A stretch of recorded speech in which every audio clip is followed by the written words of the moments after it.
Acreditamos que o povo da nação de Israel hoje, acreditamos que aquelas pessoas são os verdadeiros judeus. Não acreditamos que os negros sejam os verdadeiros judeus, embora haja quem ensine e acredite que os negros sejam os verdadeiros judeus, com base no capítulo 1 de Apocalipse, versículos de 13 a 15. Eles usam essa passagem como prova de que Jesus, na verdade, é negro. E muitos deles dizem que o nome dele é Yeshua ou Yahshua. Agora, aqui está a razão pela qual eles insistem nessa coisa de Yahshua. Meu palpite é que a razão disso, minha suposição, é que insistem nisso porque não há nenhuma fonte histórica sobre isso, a despeito deles dizerem que sim. Aqui está a evidência. Qualquer fonte que eles usarem não será uma fonte original dos primeiros séculos. É tudo fonte moderna. Então, se eles disserem, bem, eu tenho uma fonte que cita isso, eu direi, tá, mas eu quero uma fonte que date dos primeiros séculos, que prove sua forma de chamar Deus. Sejamos honestos, isso nunca existiu, está errado, é uma palavra inventada, entende? Deduzo que por causa do nome Yahvé, eles puseram este Iá aqui, de maneira a promover este nome. Portanto, eles tentam dizer que este nome, Yahshua, é o verdadeiro nome de Jesus. Não há prova disso.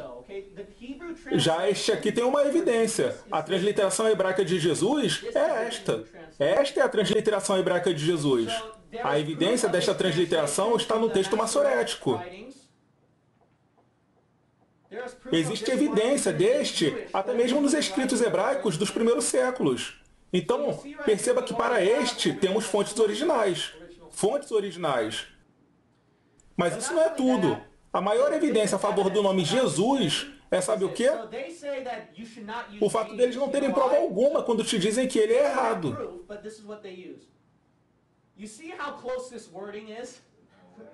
É isto aqui que eles usam como argumento, dizer que esta palavra é derivada de Zeus, pois eles afirmam que Jesus é um nome pagão. Agora, qual é a prova que eles apresentam para isso? Dizer que as partes e us estão conectadas ao nome Jesus. Só que eles não têm qualquer fonte histórica original disso. É tudo fonte moderna ou boatos de internet. Eles dirão, mas quem defende isso tem um doutorado. Só que a fonte disso é moderna, não é dos primeiros séculos. Isto aqui sim é dos primeiros séculos. Olha, se você quer saber como os antigos chamavam Jesus no primeiro século, é fácil. Basta procurar pelas fontes da época para ver como eles chamavam Jesus. É tão simples. Não era este aqui, certo? Já este aqui sim vemos com bastante frequência, e dizem que este aqui é oriundo do paganismo, uma invenção católica. Agora, uma coisa que mostra a ignorância linguística deles, primeiramente, é o fato de que esta palavra deriva do grego, assim como o nosso Novo Testamento, certo? Manuscritos gregos. E no grego, Jesus é Isus, certo? E Jesus veio do latim, certo? Veio do latim Jesus. Portanto, o que houve é que passou do grego para o latim,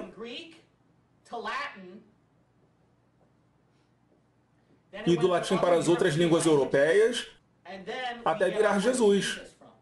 Então você precisa entender isso. Por que dizemos Jesus? Porque está longe da versão original? Não. É porque em nossa língua, se você quiser chamar o nome de Deus, a palavra certa é Jesus. Agora, muita gente fica hiper paranoica dizendo que não é Jesus, e sim Yahshua ou Yeshua. Este aqui é correto, certo? É hebraico, entendido? A questão é que algumas pessoas dizem que, por esta ser uma forma hebraica, é original, logo deve ser usada no lugar de Jesus, certo? Este é o argumento. Mas aqui está o engraçado. Já que é para aplicar isso e pronunciar o mais próximo possível do original, deixe-me ser prático. Passe a não dizer também Espírito Santo, Deus ou Escritura em qualquer outro idioma além do hebraico. Tem que ser tudo falado no hebraico. E não é só isso. Se você quiser se aproximar da forma como eles realmente pronunciavam o nome de Jesus nos dias do Novo Testamento, sabe como eles o chamavam? Eles nem mesmo o chamavam de isto aqui, mas sim de issos. É assim que o chamavam. Mas por causa disso, começaremos a falar issos para lá, issos para cá? Vamos orar em nome de issos? Não. A pergunta a ser respondida então é: por que usar a transliteração Jesus? Aqui está o pulo do gato. O próprio Deus nos deu diferentes línguas. Deus agiu na Torre de Babel, certo? Então, você deve usar a linguagem que Deus te deu, para a honra e glória dele, ok? Então precisamos chamar Jesus em nossa língua. Vamos falar em nosso idioma. Se orarmos em coreano, não diremos em nome de Jesus amém. Os coreanos dão grande importância a isso. Eles não pronunciam Jesus. Na Coreia, nós não pronunciamos Jesus. Assim como na Espanha, os espanhóis não ficam reclamando: ei, pare de pronunciar Jesus. Você acha que o povo chinês, você acha que os birmaneses, você acha que os alemães, você acha que os franceses, enfim, você acha que cada povo fará um acordo no qual apenas Jesus, apenas o hebraico Yeshua ou apenas o grego Isus pode ser pronunciado? Não, use o idioma que lhe foi dado, amém? Se cada um disser este nome em sua própria língua, com a melhor pronúncia que puder, com a língua que Deus lhe deu, Deus o honrará, certo? Agora, alguém pode dizer: insisto que somente Yeshua seja o correto. Deixa eu aproveitar e dizer algo que aprendi sobre pessoas que pesquisam na internet.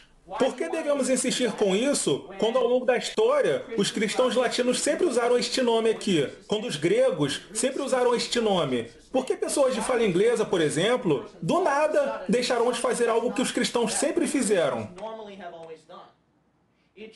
Eu vejo nessa teimosia uma postura de rebeldia para com aquilo que os cristãos do passado diziam. É algo a se refletir. Agora, o que eu queria dizer, que aprendi sobre os pesquisadores da internet, é que às vezes é muito perigoso ter uma postura rebelde, entende? Sabe por quê? Porque você acaba construindo uma bolha só com o que você quer acreditar. Portanto, não é isso que Deus quer. Deus não quer o corpo de Cristo dividido. Deus quer o corpo de Cristo em unidade, todos juntos. Todos os cristãos do corpo de Cristo juntos, de modo que se um dedo do pé diz que quer fazer algo diferente, irá esbarrar em 1 Coríntios 12, que nos manda não agirmos diferente. Não posso dizer ao pé, ao ouvido ou à mão: eu não preciso de você, vou agir sozinho. 1 Coríntios 12 diz que devemos agir em harmonia, em sintonia. Então, por que você irá querer destoar daquilo que cristãos têm feito há séculos? Meio estranho, não? Certo, já falei muito sobre nomes. Vamos ver agora Apocalipse 1. É o texto usado por eles para provar essa teoria esquisita de que Jesus era negro.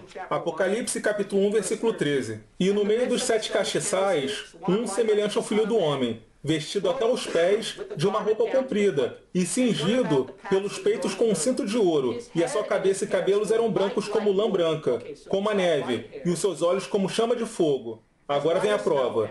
E os seus pés semelhantes a latão reluzente, como se tivessem sido refinados numa fornalha, e a sua voz como a voz de muitas águas. Portanto, eles usam isso como exemplo.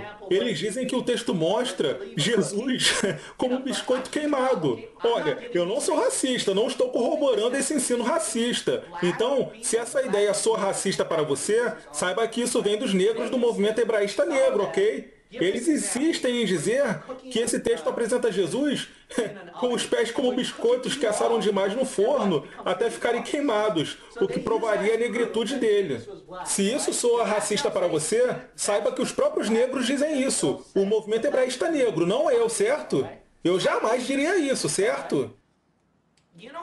E sabe de uma coisa? Ah, melhor deixar para lá. Aqui está um detalhe no versículo 15. E os seus pés semelhantes a latão reluzente, como se tivessem sido refinados numa fornalha. Você já viu latão queimando numa fornalha, certo? Você já viu ouro, joia e outros metais reluzentes, certo? Nada disso fica preto, e sim brilhante, dourado. Mas não é só este versículo que desmente eles. Observe o versículo 14. Não era só o cabelo dele que era branco. A cabeça também. Veja isso. Veja esse cara. Ok, isso é estranho, mas é o que vemos aqui. Jesus Cristo não tem apenas o cabelo branco, mas também a cabeça. Toda a cabeça dele é branca. Portanto, a verdade é que esta é uma passagem ruim para eles usarem. Se eles querem provar que Jesus era um homem negro, este versículo mostra o contrário. A verdade é que a pele dele aqui está esbranquiçada. Agora, as pessoas podem dizer, então você está dizendo que Jesus era branco dos olhos azuis, como dizem os católicos? Não, nós negamos isso também, amém? Vamos dar uma olhada em Cantares de Salomão, capítulo 5. Cantares de Salomão, capítulo 5. Jesus Cristo é um judeu? Sim, ele é um judeu. Vamos ver como eram os judeus durante o período de Cantares de Salomão, capítulo 5. Eles acreditam que o povo judeu era negro, certo?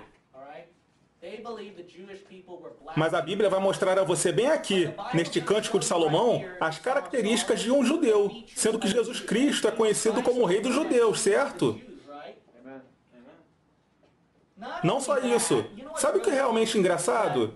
É que estes mesmos versículos são usados por eles para dizer que queimado é igual a negro.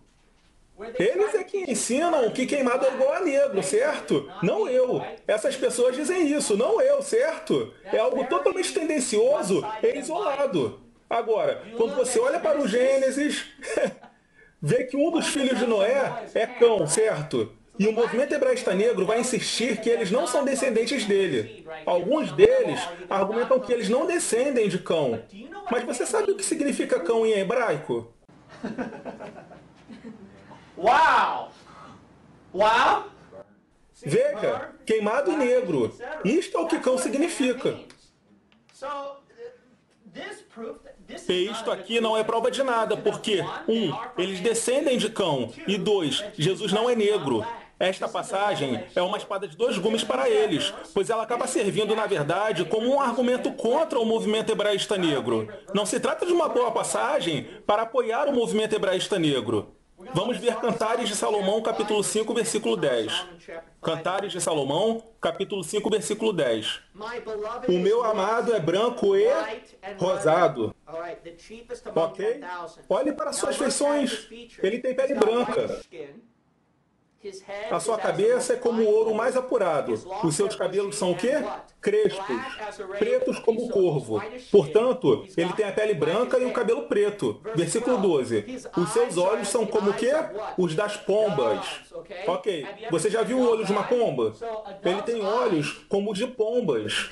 Ele tem cabelo preto e olhos de pomba, que são olhos pretos, além da pele branca. Essa é a descrição perfeita de um judeu que você vê em Israel atualmente. Portanto, você tem aqui uma descrição dos judeus sefarditas. É uma descrição perfeita deles, percebe? Pele branca, olhos pretos, cabelo preto, judeus sefarditas. Sabe, muitos antissemitas tentam dizer que os judeus Ashkenazi são falsos judeus fajutos, e que a nação de Israel, sendo assim, é composta por judeus falsos. Contudo, em Israel não tem só Ashkenazes, mas também sefaditas, certo? Logo, esse argumento é ridículo. Eles têm que fazer um estudo genético sério, em vez de se apegarem à evidência de um cara da Universidade de Johns Hopkins. Um dia farei um vídeo sobre isso. Enfim, em vez de se apegarem à evidência de um cara que supostamente é israelense e diz que o DNA dos judeus Ashkenazi vem dos Khazares, razão pela qual eles não são judeus de verdade. Ele diz, Ashkenazes vêm dos Khazares. Mas se você estudar a evidência genética, sabe o que é engraçado? Ele tem certa razão. Eu não nego, certo? Há sangue Khazar neles. Mas se você analisar esses judeus Ashkenazi, sabe de que o DNA deles mais se aproxima? Eles ignoram isso, percebe? Eles ignoram essa parte. Por que então eles têm sangue Khazar? É simples, muito simples. Os judeus se espalharam ao redor do mundo e aí sabe o que aconteceu? Eles se misturaram, percebe? Eles se misturaram, o que é natural. Os judeus se misturaram, percebe? É por isso que sim, você verá muitos Khazares se convertendo ao judaísmo ao longo da história. Sujeitos que não eram judeus. Mas não podemos negar que judeus se misturaram a eles. Aliás, como Gaza se converteria ao judaísmo para começo de conversa se não houvessem judeus por lá? É uma questão lógica. Então eles misturam alguns fatos com mentiras, tornando tudo bem confuso. É muito simples. Não há dúvida de que existem os judeus casares.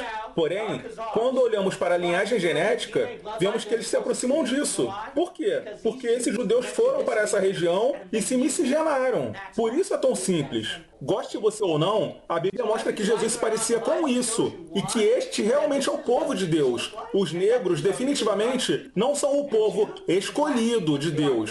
E se você quiser provar esse nome aqui, me dê uma fonte original dos primeiros séculos, pois não existe nenhuma. Eu mostrei algumas aqui, só não vou aprofundar porque deveria ser algo óbvio. Se você duvida, pesquise online, tudo bem? É algo básico.